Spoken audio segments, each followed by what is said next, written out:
नमस्कार दोस्तों, आप सभी का स्वागत है हमारे YouTube चैनल राज नोट्स पॉइंट में। दोस्तों, मैं आज आपको बताने वाला हूं कि जो पिछली बार जो इकोनॉमी का पेपर हुआ था अर्थशास्त्र का, रीट मेंस एसएसटी का, उसमें 19 क्वेश्चन आए थे और कौन कौन से क्वेश्चन आए थे, कितने क्वेश्चन डिलीट हुए थे, वो आज मैं आपको बताने वाला हूँ। इसलिए आप वीडियो में एंड तक बने रहे। तो दोस्तों, ये ओरिजिनल क्वेश्चन है जो पिछली बार आए थे, मतलब प्रश्न पत्र विगत भर्ती परीक्षा 2022 रीट मेंस के अंदर जो क्वेश्चन आए थे, उन्हीं क्वेश्चन की आज हम चर्चा करने वाले हैं। इसलिए हमारे वीडियो में एंड तक बने रहे। 19 क्वेश्चन है, उन 19 क्वेश्चन में से 2 क्वेश्चन डिलीट हुए थे और जो 17 क्वेश्चन है, कहाँ कहाँ से क्वेश्चन आए, किस प्रकार क्वेश्चन आए, तो बने रहिए हमारे साथ, करते हैं बात। तो दोस्तों, पहला क्वेश्चन है कि निम्न में से कौन सा भारत में वैश्वीकरण का प्रभाव नहीं है। मतलब इसमें क्वेश्चन पूछा नहीं है, मतलब निम्न जीवन स्तर या कई उत्पादों की नीची कीमतें, कई उत्पादों की गुणवत्ता में सुधार या नए कामों का सृजन। ये पूछ रहा है कि जब वैश्वीकरण हुआ था तो इसलिए भारत में क्या क्या प्रभाव पड़े थे। मतलब नए कामों का सृजन हुआ था, हाँ बिल्कुल नए कामों का सृजन हुआ, क्योंकि हम वस्तुओं को कहीं से भी उत्पादन करके कहीं पर भी बेच सकते हैं। 2 नंबर, कई उत्पादों की गुणवत्ता में सुधार हुआ था, हाँ जी बिल्कुल, कई उत्पादों की गुणवत्ता में सुधार भी हुआ था। कई उत्पादों की निजी कीमतें, जी बिल्कुल, कई उत्पादों की निजी कीमतें हुई थी, क्योंकि उत्पादन हर जगह होने लगा था। तो मालिक है या दुकानदार है जो मन मर्जी रेट नहीं लगा सकता था, क्योंकि वैश्वीकरण एक बाजार बन चुका था। तो निम्न जीवन स्तर, इससे कोई इसका संबंध नहीं था।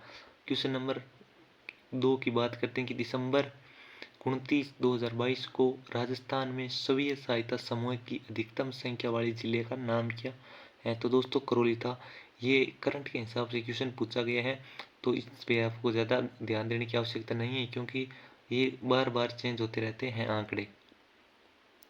दोस्तों, आगे बात करते हैं 3 नंबर क्वेश्चन की कि निम्न में से कौन सा कथन सही नहीं है। निम्न में से कौन सा कथन सही नहीं है, सही नहीं का पूछा गया है। मतलब उपभोक्ता संरक्षण अधिनियम 2019 में त्रिस्तरीय परिवर्तन तंत्र स्थापित करने की व्यवस्था, जी बाजार जो उपभोक्ता संरक्षण नियम है उसमें 3 स्तर की बात की गई थी। राष्ट्रीय उपभोक्ता विवाद निवारण आयोग, संक्षेप में राष्ट्रीय आयोग के नाम से जाना जाता था, जी बिल्कुल, इसको नाम से जाना जाता था। जिला आयोग द्वारा वस्तु व सेवाओं के 1 करोड़ रुपये से अधिक मूल्य के मामले देखे जाते थे। 1 करोड़ से अधिक के मामले देखे जाते थे। नंबर डी, राष्ट्रीय आयोग द्वारा वस्तु व सेवाओं के 10 करोड़ रुपये से अधिक के मूल्य देखे जाते थे।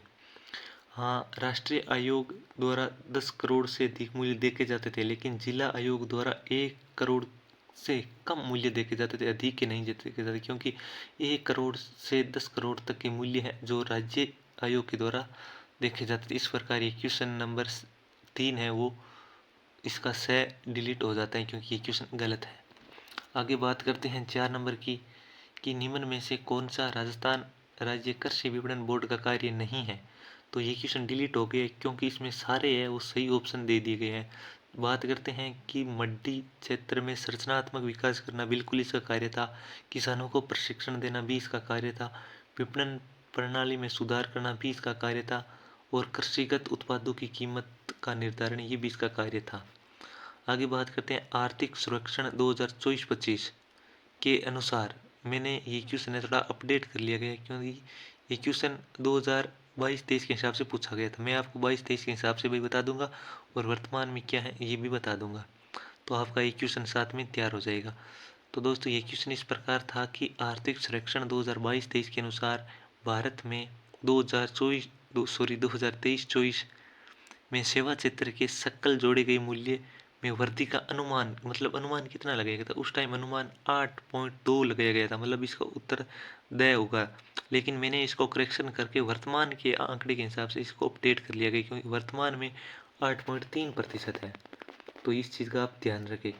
भारत में राष्ट्रीय खाद्य सुरक्षा मिशन किस वर्ष मनाया गया, सॉरी किस वर्ष बनाया गया था।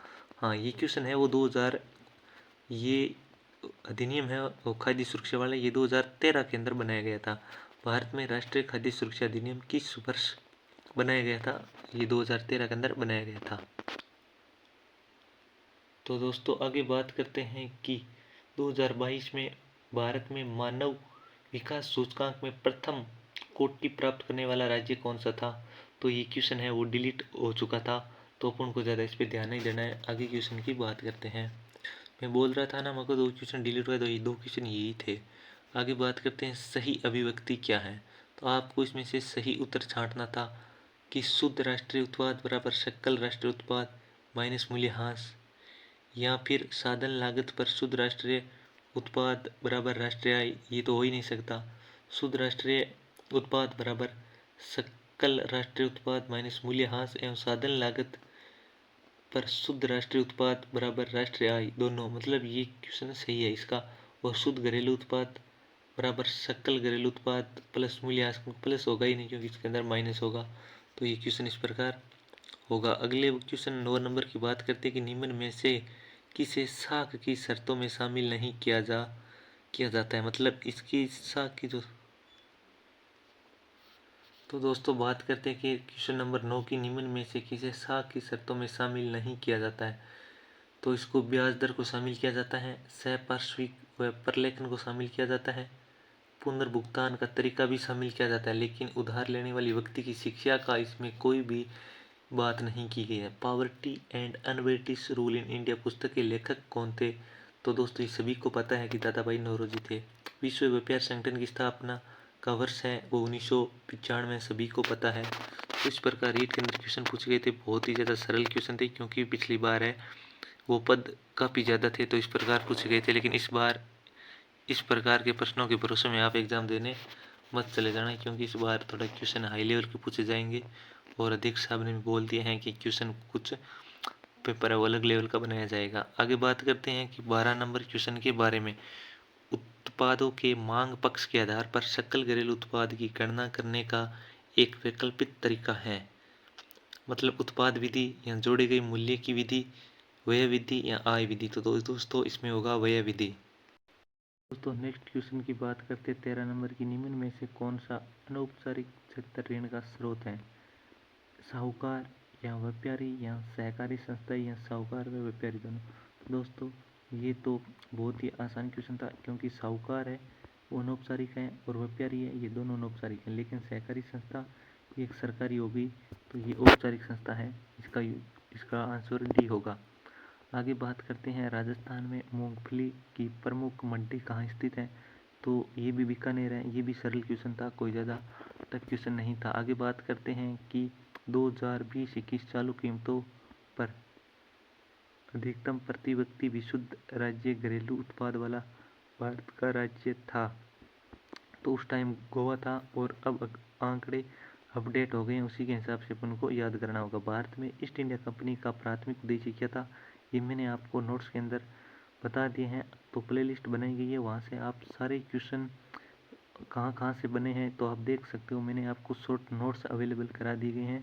अगर आपको पीडीएफ वगैरह चाहिए तो आप डिस्क्रिप्शन में नंबर दिए गए हैं, वहाँ पर आप व्हाट्सएप मैसेज करिए, आपको पीडीएफ सेंड कर दी जाएगी नोट्स की। आगे बात करते हैं भारत में ईस्ट इंडिया कंपनी का प्राथमिक उद्देश्य क्या था? समुद्र पार व्यापार से लाभ कमाना, या यातायात प्रणाली को विकसित करना, या उद्योगों को विकास करना, या भारतीय कृषि को नष्ट करना। तो दोस्तों ईस्ट इंडिया कंपनी मतलब अंग्रेजों का एक मेन मकसद यही था, मतलब उनको तो लाभ कमाना था उनका। ये अंग्रेजों का कोई मकसद नहीं था कि यातायात प्रणाली को विकसित करना या उद्योगों का विकास, इस प्रकार इनको कोई मकसद नहीं था। उनका तो एक ही मकसद था कि समुद्र पार व्यापार से लाभ कमाना। दोस्तों आगे बात करते हैं क्वेश्चन नंबर 17 की। निम्न में से किसको उपभोक्ता अधिकारों में सम्मिलित नहीं किया जाता है? दोस्तों इसमें जो 6 अधिकार बताई गई उनकी बात की, मतलब सुरक्षा का अधिकार था, चयन का अधिकार भी था, सूचित होने का अधिकार भी था, लेकिन बोलने का अधिकार इसके अंदर नहीं दिया गया था। भारत में 2020-21 में सकल जोड़े गए मूल्य यानी चालू कीमतों पर में औद्योगिक क्षेत्र का अंश कितना था? ये 2020-21 की बात की गई है, इसमें 25.9% था।